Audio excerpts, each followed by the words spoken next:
Let me go now to former Labour Party President Mike Williams, who spoke to a moment ago. Mike, everybody is going to get a vote now because that's the nature of this process. How will that change things, do you think? It's unpredictable. It's something that's never been done before in New Zealand. And indeed, the underlying rules on how it's going to be done were only published. I got them last night and they're dated the 23rd of August, so that's the day before yesterday. I haven't absorbed all these. What is going to happen is a kind of primary situation.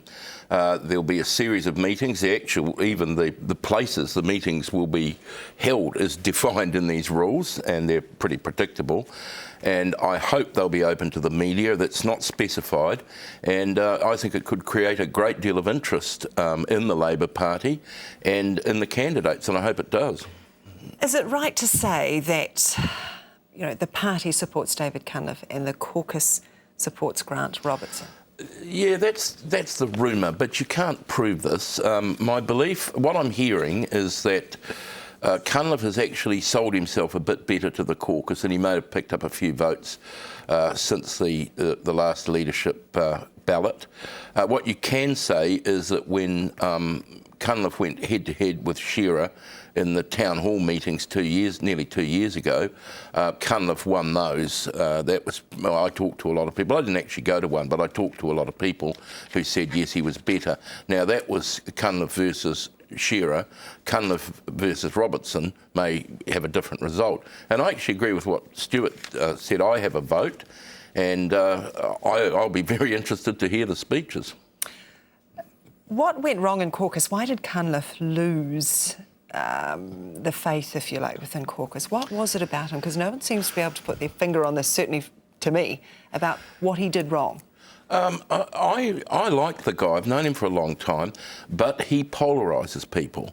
Why does he polarize? I really don't know. And if you ask that question, people will say, oh, he's too ambitious. Well, that is something to be lauded in a politician, I would have thought. That's a positive characteristic. But I think he's not capable. He's capable of learning, and I think he's learned a lot. OK, let me see if we can bring it now in Jenny Michie, a long-time Labour Party member and a blogger on The Standard, I think. Yes, she is there for us this morning. Morning, Jenny. You support David Cunliffe, I think, don't you? Why do you support him?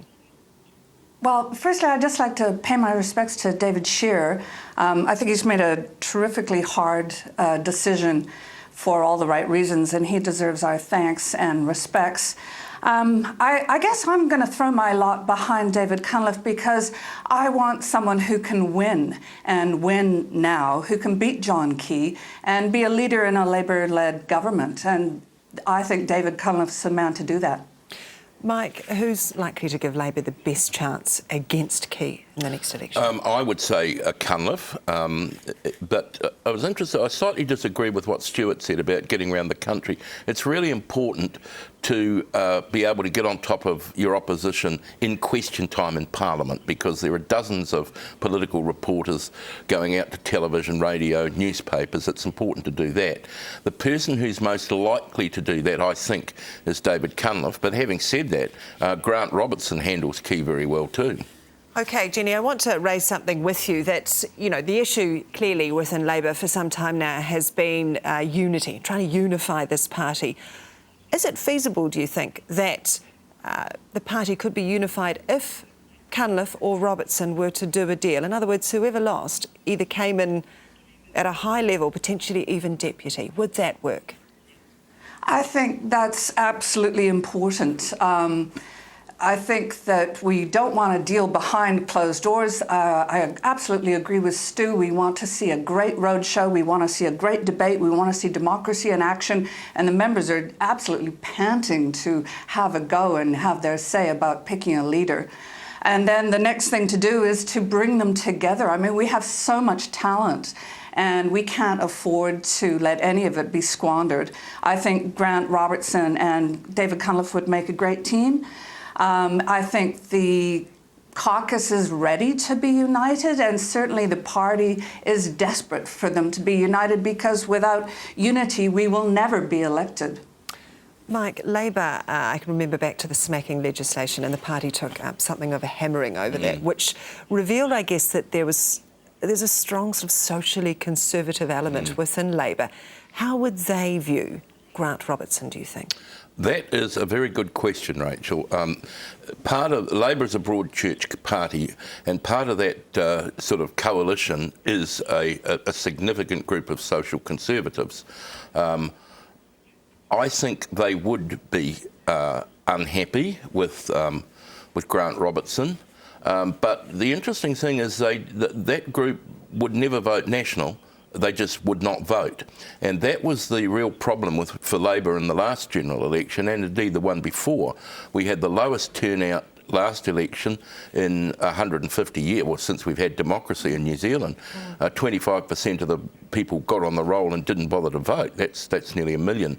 750,000 voters, and whoever is the leader has got to really focus on getting that group out voting, and I think Cunliffe's got a better chance of doing that. OK, Grant Robertson, Jenny, says that he wants to be judged on his ability, not his sexuality. How do you think the socially conservatives might view Grant Robertson, you know, in the year 2013? That's right. I think it's not a big a deal as it used to be. I think, we now have gay marriage, and it actually went through without that much of a fuss, and the sky hasn't fallen. Having said that, I think we'd be naive to imagine that there would be no resistance to a gay prime minister at this point. I think some people might have a problem with it, but I certainly wouldn't. OK, Mike, are there any other names? We're talking about Cunliffe and Robertson. Who else is likely possibly to throw their name in the hat? Possibly Shane Jones, and I'd like to see his hat in the ring. Whether or not he would mobilise the Māori vote. Well, yeah, but he'd also make the debates a lot more interesting. I'm not sure he'd win over women. No, possibly not. Andrew Little, I think it's far too early for Andrew, and I think he needs a seat. The same could be said of Shane. I think they really need that electorate seat backing. But I'm interested in what Jenny said because, Helen Clark actually adopted the opposition when she made Michael Cullen the deputy leader, and that may well be what happens here. But I would also say it's a hell of a lot easier to generate unity in an election year than in the other 2 years, and that's where we're nearly into an election year. All right, Mike Williams, Brill commentator, former Labour Party president, also Jenny Michie, Labour Party member and a blogger on The Standard. Thank you both for your time this morning. Much appreciated.